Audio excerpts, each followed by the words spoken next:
नमस्कार दोस्तों। Law of one यानी एक का कानून, या कह लीजिए एक का ज्ञान, या कह लीजिए एक के तरीके। यह इसका 7वें सत्र का दूसरा भाग है।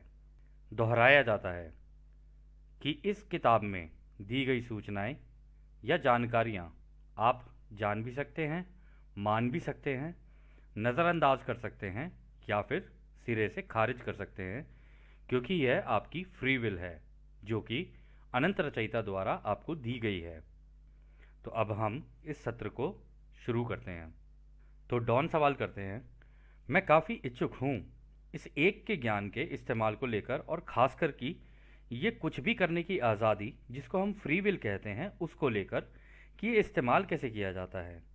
मतलब यह है कि आपने ये उड़न तश्तरियों या कह लें यूएफओ को अपने प्रचार के लिए इस एक के ज्ञान को और कुछ भी करने की आज़ादी को कैसे इस्तेमाल किया इस कार्य को करने के लिए। हमें लगता है कि पिछले 30 सालों में ये 9 की समिति ने काफ़ी बार क्वारंटीन हटाई है ताकि लोग इन्हें देखें, उनमें जागरूकता बढ़े और वो इसके ऊपर सवाल जवाब करना शुरू करें। क्या मैं सही कह रहा हूँ? तो राह कहते हैं, इसको समझने के लिए तुम्हें अपने दिमाग की कुछ गांठें खोलनी पड़ेंगी ताकि इसको समझ सको। थोड़ा धीरज रखकर इसको समझना। पिछले 30 सालों में कभी भी क्वारंटीन नहीं तोड़ी गई है, पर हाँ, कुछ इस तरीके के विमान तुम्हारे यहाँ उतरे हैं। इसमें से तो कुछ तुम्हारे ही लोगों के बनाए हुए हैं, और कुछ एक समूह है जिसको ओरायन बोलते हैं। तो दोस्तों, ये जो ओरायन है ना, हमने एक बचपन में एक फिल्म देखी थी, उसमें एक एक पार्ट था जहाँ पे वो यूँ बोलता है, ये तेजा तेजा क्या है, ये तेजा तेजा। और उधर से वो बोलता है, मार्क इधर है, तेजा मैं हूँ तेजा। तो बस इसे पूरी कहानी का तेजा, रावण, दज्जाल, लूसीफर, आप इसे जिस नाम से बोलना चाहो बोल लेना, ये है। और फिर वो कहते हैं, दूसरा ये कि अनुमति तो मिली थी, परंतु क्वारंटीन तोड़ने की नहीं, बल्कि तुम्हारे यहाँ आकर सोच के आकार के प्रदर्शन से उनको बताना जिनके पास आंखें हैं देखने के लिए और दिमाग है उसको समझने के लिए। तो दोस्तों, यहाँ पे ये क्रॉप सर्कल्स की बात कर रहे हैं। जो जगह जगह क्रॉप सर्कल्स बने ना पूरे वर्ल्ड में, उसके बारे में बता रहे हैं कि वो हमारे बनाए हुए थे। तो आगे वो कहते हैं, और तीसरा ये कि हाँ, तुम ठीक कह रहे हो कि अनुमति मिली थी, परंतु जब तुम्हारे यहाँ पहला परमाणु बम बनाया गया था ना, इस अनुमति का इस्तेमाल हमने तुम्हारे लोगों पर नज़र रखने के लिए किया था, कुछ इस तरीके से कि वो रहस्यमय लगने लगे। अगर इसको तुम हमारा अपना प्रचार करना कहते हो तो हाँ, ये ठीक है।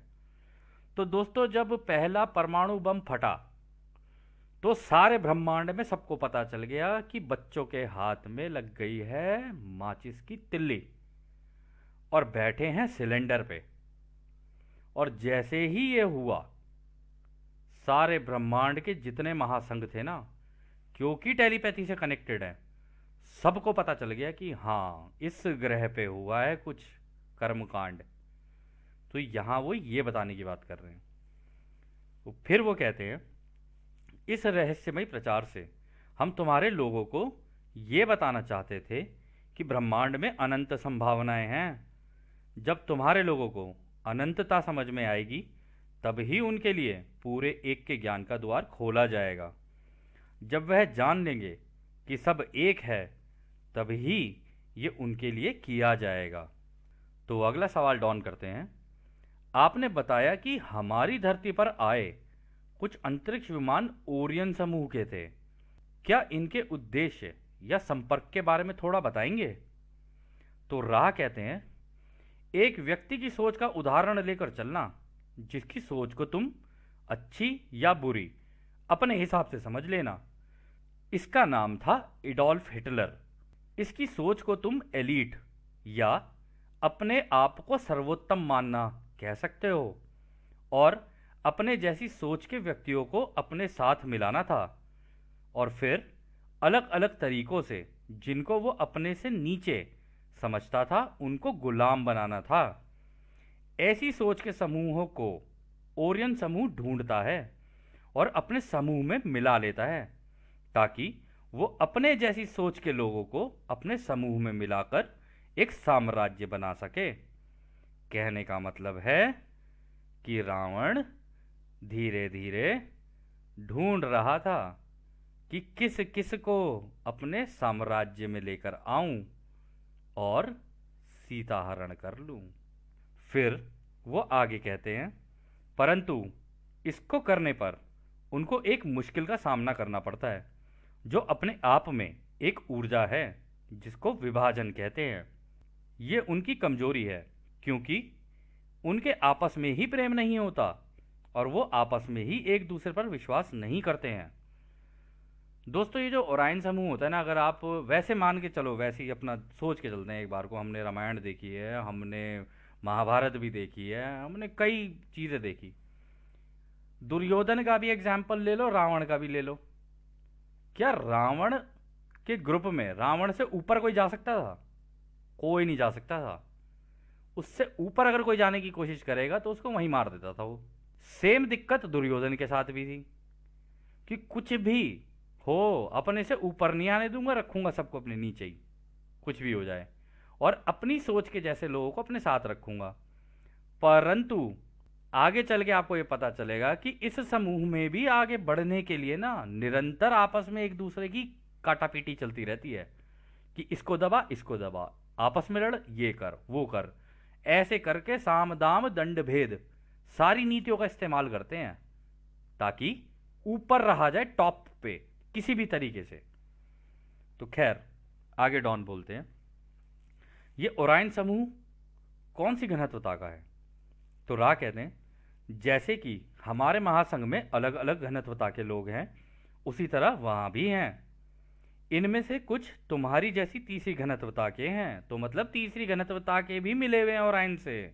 काफी ज्यादा चौथी घनत्वता के हैं, उतने ही ज्यादा पांचवी घनत्वता के हैं, मतलब जितने चौथी में हुए उतनी पांचवी घनत्वता के उसकी साम्राज्य में हैं, और बहुत ही कम छठी घनत्वता के हैं। दोस्तों, इसका एक कारण है कि छठी घनत्वता में कम क्यों है, वो आपको आगे पता चलेगा। ये किसी भी वक्त और जगह पूरे ब्रह्मांड में 10% ही हो पाते हैं, चाहे कितनी भी कोशिश कर लें, क्योंकि इनके इतने आत्मिक और अपने बनाए हुए विरोधाभास होते हैं कि ये हर समय लड़ाई की ही सोचते हैं और आपस में ही एक दूसरे को मार देते हैं।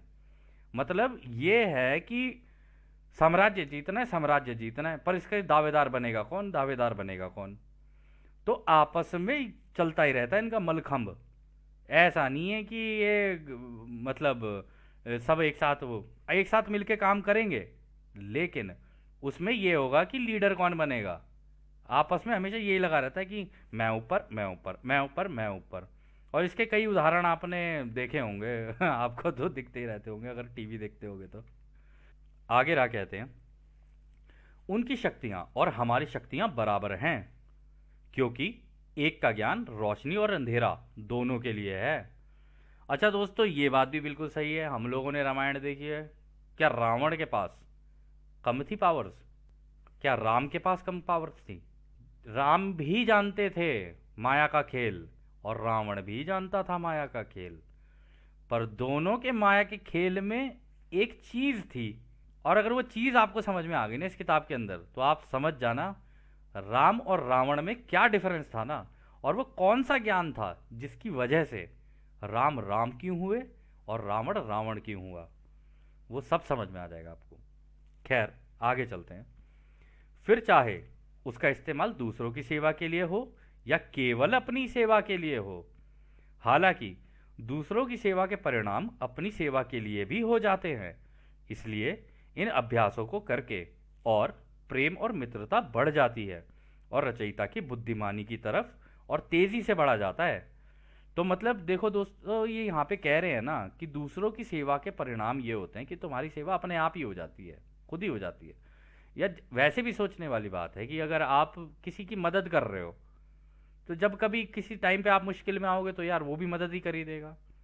अब मान लो किसी के पास कुछ ना रहे तो, और आप मान लो एक के ज्ञानी बन गए, आपको समझ में आ गया वो अनंत रचयिता क्या है।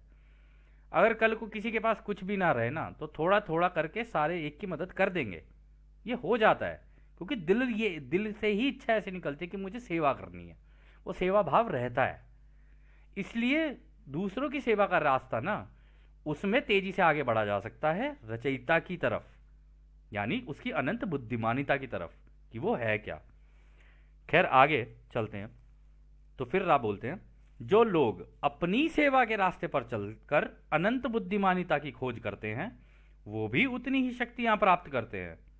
परंतु जैसा हमने कहा था, क्योंकि विभाजन ही इनका रास्ता होता है और दूसरों पर राज करने की इच्छा की ऊर्जा निरंतर रहती है, इसलिए इन्हें काफी मुश्किलें आती हैं, क्योंकि इससे एक दूसरे की कमजोरियों का इस्तेमाल करने की वजह से आपस में प्रेम नहीं होता है और निरंतर लड़ाइयां आपस में ही चलती रहती हैं, और समूह बड़ा हो भी जाए तो निरंतर टूटता ही चला जाता है।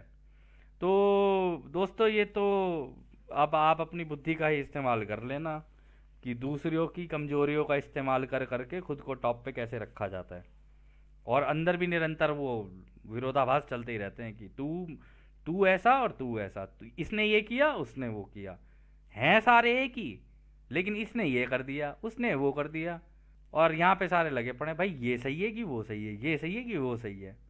हो जाता है बड़े बड़े ग्रहों पे, ऐसी छोटी छोटी बातें होती रहती हैं सतरीठा। तो खैर फिर आगे वो कहते हैं, ये ध्यान से सोचने और समझने की ज़रूरत है कि एक का ज्ञान सभी के लिए बराबर है, और जिसको जो रास्ता अच्छा लगता है उसे चुन सकता है, फिर वो चाहे दूसरों की सेवा का हो या केवल अपनी सेवा का हो। उसके बाद इस एक के ज्ञान को किसी भी माया जाल में अपने चुने हुए रास्ते के अनुसार इस्तेमाल किया जा सकता है। अपनी किसी भी दिशा की ओर प्रगति की जा सकती है, क्योंकि कुछ भी करने की आज़ादी भी इसी ज्ञान का एक बड़ा हिस्सा है।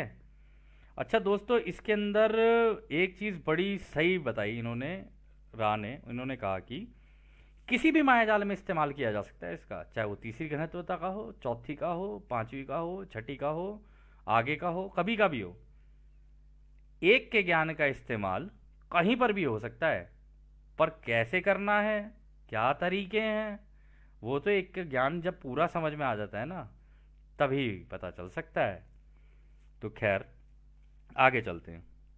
तो वो कहते हैं, इसलिए हर प्राणी सीखता है, वो चाहे किसी भी दिशा में चाहे सीख ले।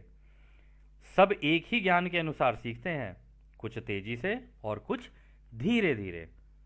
और दोस्तों, ये धीरे धीरे और तेजी ना, इसके ऊपर है निर्भर कि कौन इस एक के ज्ञान का इस्तेमाल कैसे करता है। बस यही है भेद दोनों में। तो फिर डॉन कहते हैं, अच्छा, अगर हम उदाहरण के लिए पांचवी घनत्वता के ओराइन समूह की बात करें, तो क्या आप ये बता सकते हैं कि उनकी इससे पहले कौन कौन सी घनत्वता थी? तो रा कहते हैं, घनत्वताओं में प्रगति क्रम अनुसार ही होती है। जो पांचवी घनत्वता के होते हैं वो चौथी घनत्वता से कटाई करके लाए जाते हैं। उसके बाद वो आपस में रहकर एक दूसरे से सीखते और सिखाते हैं और अनुभव लेते हुए आगे बढ़ते हैं। तो अगला सवाल डॉन करते हैं, मैं समझने की कोशिश कर रहा हूं कि ये ओराइन समूह जैसे लोग आगे कैसे बढ़ जाते हैं। मेरा मानना ये था कि ये एक का ज्ञान ऐसा माहौल बनाता है कि एक व्यक्ति तीसरी घनत्वता से चौथी घनत्वता में जाता है, जैसे कि हमारी धरती पर हो रहा है। मैं ये समझने की कोशिश कर रहा हूं कि ऐसी सोच वाले कैसे आगे बढ़ सकते हैं। यदि आप ओराइन समूह में होते और केवल अपनी सेवा के ही रास्ते पर चलते, तो आप कैसे आगे बढ़ते इस तीसरी से चौथी घनत्वता की ओर। इसके लिए क्या सीखना जरूरी है? अच्छा दोस्तों, सबको ये पता है कि हाँ भाई सतयुग आता है, जी बिल्कुल मिलेगा सतयुग। पर यहां तो ये पता चल रहा है सतयुग भी दो तरीके के हैं, एक नहीं दो। अब ये दो तरीके के सतयुग क्या हैं और इसमें से कौन से में जाना है और कैसे जाना है, ये जब तक एक का ज्ञान ना पता हो तब तक कोई नहीं जा सकता। तो रा कहते हैं, ये आज का आखिरी सवाल रखते हैं क्योंकि कारला थक रही है। तुम्हें याद होगा कि हमने बताया था कि जिनका झुकाव दूसरों की सेवा का नहीं है वो भी जान चुके हैं और इस्तेमाल कर सकते हैं अनंत बुद्धिमानिकता के तरीकों को। यानी चाहे वो तेजा हो या कोई और, अगर उसको इसका इस्तेमाल करना आ गया तो वो इसका इस्तेमाल करके किसी भी दिशा में जा सकता है। फिर वो आगे कहते हैं, यह सभी घनत्वताओं पर लागू होता है, परंतु हमें अपने से ऊपर की घनत्वताओं का ज्ञान नहीं है, क्योंकि अभी हम छठी घनत्वता के अनुभव और ज्ञान ले रहे हैं। दोस्तों, छठी घनत्वता भी बहुत बड़ी चीज़ होती है। ये कोई ऐसा नहीं है कि इतनी आसानी से मिल जाती किसी को, बड़े अनुभव लेने पड़ते हैं इसके लिए भी। तो वो कह रहे हैं कि यहाँ पर छठी घनत्वता में हैं हम, तो छठी घनत्वता के ऐसे हैं तो पता नहीं इसके आगे के क्या होंगे। छोड़ो उसको, छोड़ो, चौथी घनत्वता के ऐसे हैं कि पूछो ही मत। तो खैर आगे की बात करते हैं। आगे रा कहते हैं, कटाई इसलिए होती है ताकि एक प्राणी रचयिता के प्रेम, रोशनी के अनुभव जिस घनत्वता के लायक हो वो वहां का होगा और वहां जा सके।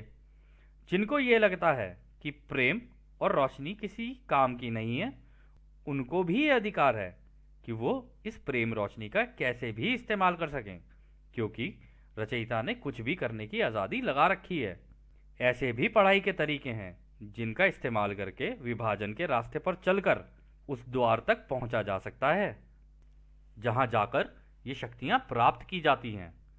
वो पढ़ाई भी उतनी ही मुश्किल है जितनी कि हम तुम्हें बताई है, परंतु ऐसे भी लोग हैं जो पूरी शिद्दत और ईमानदारी से उस पढ़ाई को करते हैं और उसका इस्तेमाल भी करते हैं, जैसे कि तुम ये पढ़ाई करके इसका इस्तेमाल दूसरों की सेवा के लिए करना चाहते हो। तो दोस्तों, यहाँ पर यह है कि इसी एक के ज्ञान का एक उल्टा वर्जन भी है, उल्टा कह लो या इसका एक दूसरा वर्जन भी है। एक तो ये जो आप सीख रहे हो, जो कि अनंत रचयिता के महासंघ से होते हुए आ रही है आपके पास, लेकिन इसका एक दूसरा हिस्सा भी है।